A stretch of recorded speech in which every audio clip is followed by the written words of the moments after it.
Hey everyone, welcome back. I'm not gonna lie, my motivation is a little low today, but that's probably just because I've been working super hard, so it might take me a couple of minutes to just get my energy up. What I thought I would do today is do glowing skin, but instead of completely natural eye makeup, I would do a subtle pop of color. If you saw my IBS haul, you would have seen that I got this at Inglot, so I'm gonna try using this with a couple of other eyeshadowy things that I haven't shown yet in a tutorial. So without further ado, let's jump into it. So I've already applied a moisturizer and eye cream. I'm gonna start off with the Cover FX Illuminating Primer. I do like the way this makes my skin look, but when all is said and done, it might be the same regardless of whether I use it once my foundation and stuff are on. I don't know. So I'm gonna start off with my foundation. I'm gonna use the Sothys Paris Teint Matte Skin Perfector Foundation, and I'm in the shade Beige, which was the warm number 2 or something like that. This is relatively expensive. It is cruelty-free. I do like it. It's a solid medium coverage, I would say. If you want a drugstore option, I would use the Milani Conceal and Perfect. Or if you don't like something so dewy, you want more of an in-between finish, you can use the Wet n Wild Photo Focus Foundation. Although this one does have skincare benefits in it. Also, this is how I practice self-care. Actually using a foundation that matches my skin tone perfectly, whereas the Wet n Wild I have to mix anyway, so I'm just not in the mood. By the way, I'm applying this with the back end of a beauty blender, which I have dampened and wrung out. Okay, now I'm gonna take a little bit of my Bobbi Brown Corrector in Bisque. This is not cruelty-free, I apologize. I haven't found a cruelty-free under eye corrector that I really love, and just dabbing that in with my beauty blender as well. And then again, no longer cruelty-free, but I have to use what I have. I'm using the NARS Radiant Creamy Concealer in the shade Chantilly. So I'm actually running super low on this concealer, but I bet you there's a ton more in there. So I'm about to create a video after this that's going to be a tip about how to get that concealer out, so stay tuned for that.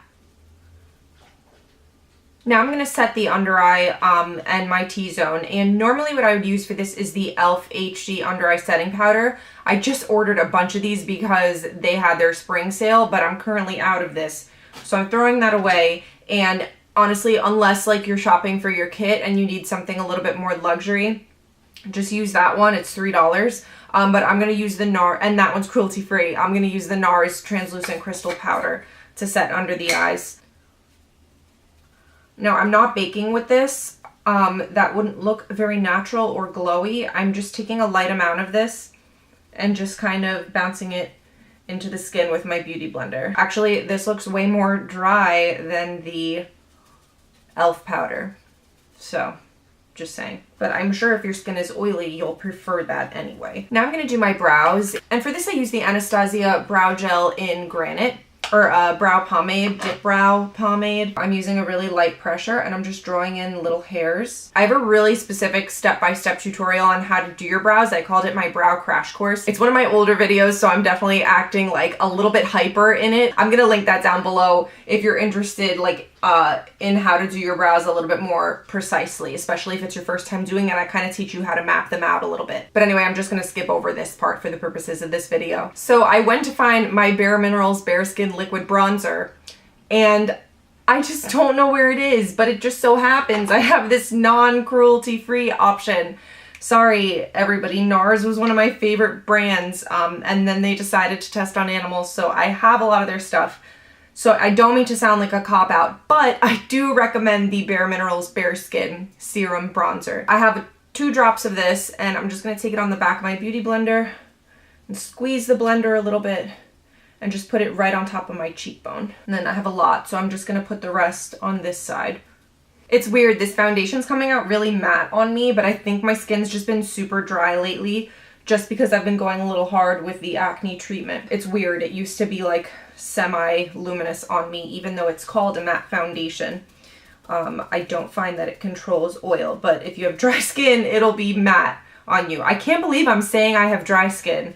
That's so weird. If only my college and teenage selves could Look at me now. Now I'm gonna do blush, and I'm gonna really switch it up today. I'm gonna use Hourglass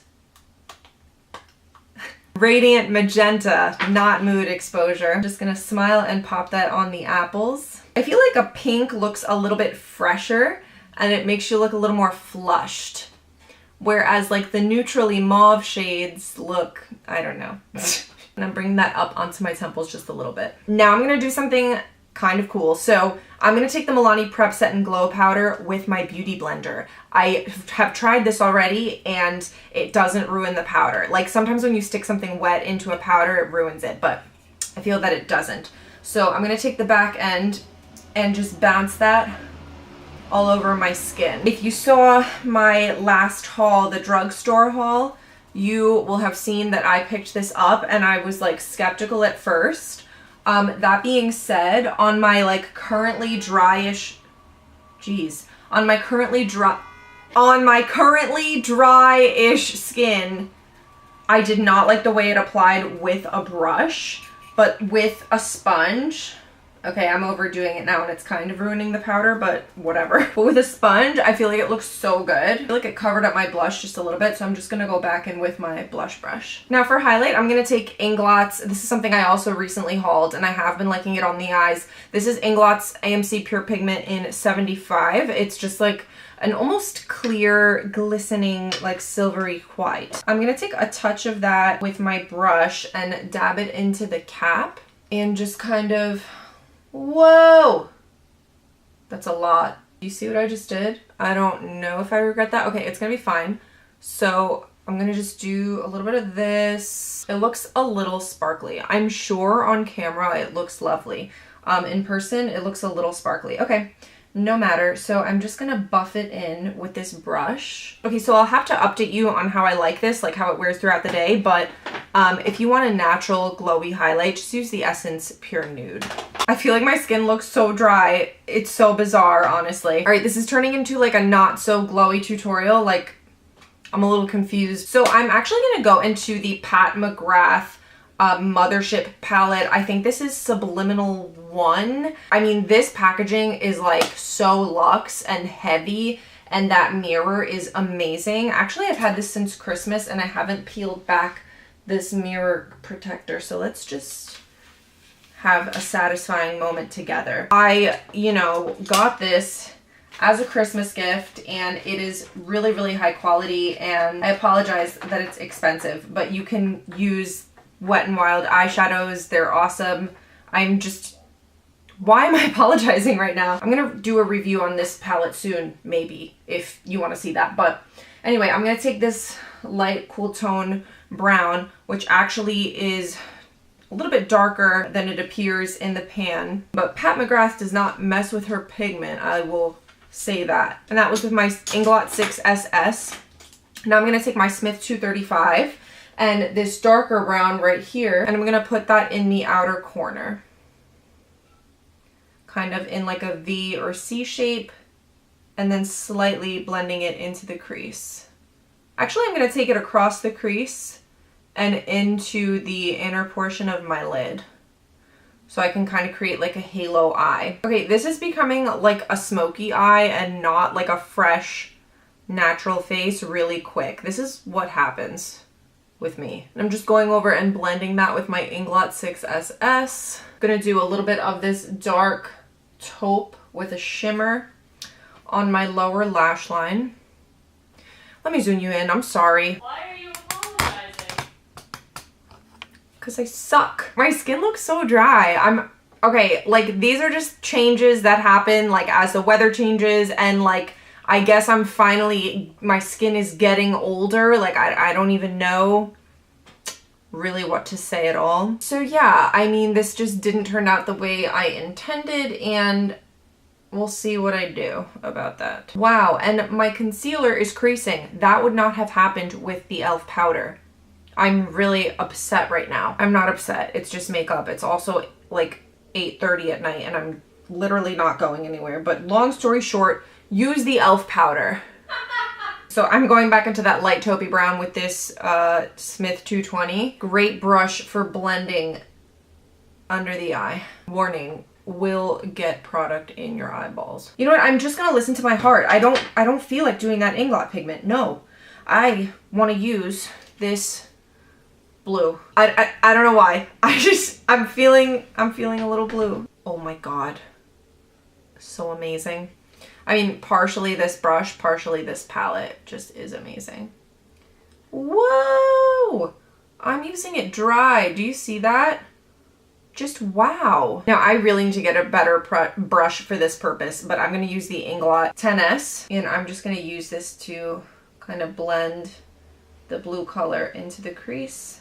I'm going to dip into that darker brown and just diffuse that edge. Now I'm going to take that Smith 235 with the light taupe color and just diffuse even further. Wow, that blended really easily, but as is to be expected, we lost some of the lid color. So I'm actually going to pick it up again on the Smith 253 brush, and this time I'm going to just spritz it. You can use any facial mist. I'm going to really just swipe that onto the lid in order to kind of foil it. That looks so pretty. Then going back in with a little of that blue shade on the Inglot 10S. And I really just don't feel like blending anymore, so I'm gonna do the other eye and come right back. So I'm actually spritzing my push liner brush as well. Now I'm applying the blue color with this fluffier brush. That looks pretty good. Now, if you have Sugar Pill Lumi, actually, that would work really well for this as well. But I'm going to use what's in the palette on my ring finger. It's like a white base, or a clear base with like a little bit of a light blue flash to it. There it is on my finger. And I'm going to go ahead and just pop the... Whoa! Can you see that? The dark blue was like, you know, I am somebody important, but like... This step that I did just now was like I spread La Mer on my toast in the morning. Oh my goodness. Pat McGrath, I am absolutely verklempt right now. Whoa, that is just absolutely stunning. Now I'm going to take something actually affordable. This is ColourPop's Super Shock Shadow in Tassel.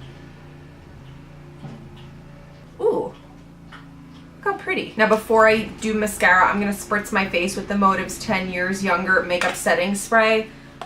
I've said this before, I'm not trying to look 15. It's just a good setting spray. I might have to call my mom. I call my mom when I get really excited sometimes. Like, sometimes I'll get a really good sale and I'll call my mom and be like, Mom, I got something for almost like 100% off. Comment below if you call your mom. Okay, I'm gonna apply these lashes in the style Boudoir Light from House of Lashes, and I'll be right back. I'm gonna do mascara too. I'm just not gonna show you. Okay, so before I show you the finished look, I actually wanna do one more thing on my bottom lash line. I'm gonna take this light bluish, whitish color again, and I'm actually gonna pop it right in the center on the bottom lash line. Wow, it looks so good. So this is the finished eye look.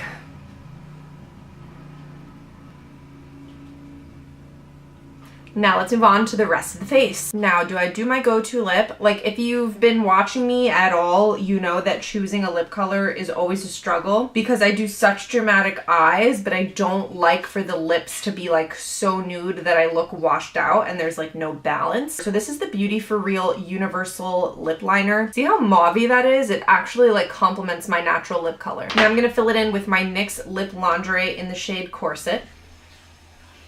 And I'm going to use the Marc Jacobs Skin Deep lip gloss. If you want something slightly like similar but more affordable, I do like the LA Girl Glazed Lip Paint in the shade Whisper. This one's a little bit lighter though. So I'm going to use this one because I do slightly prefer the color. Hopefully that doesn't get on my teeth because I definitely applied too much. I'm going to go out on a limb and say that I actually should have used the LA Girl Whisper. So hold on a second.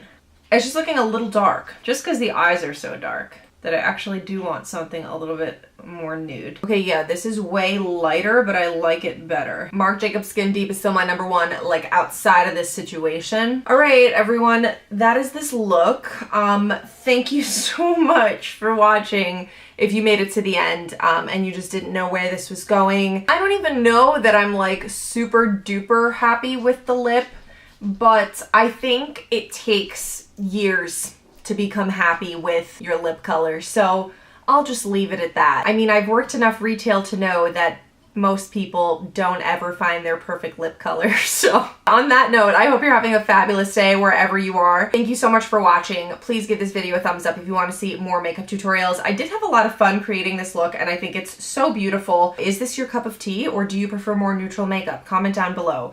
Or do you just like both? Do you just feel like whatever is fine? I honestly feel like whatever is fine. But you know, it's hard for me to stay away from color. It's really difficult. If you haven't subscribed, please do. I upload a lot of content relating to both makeup and skincare, and I would love to see you back. And also, have you tried any of the Pat McGrath palettes? They're super expensive, honestly, so I'd like to know if you think they're worth it. For me, I might do a more formal review, but overall, I do really enjoy using it, so it was a gift. Would I pay for it? Meh, I don't know. I really like the color selection, so I'll have to keep using it and let you know. But if you have one, let me know what you think down below. And yeah, that's it. Thank you so much for watching, and I'll see you in my next video. Bye!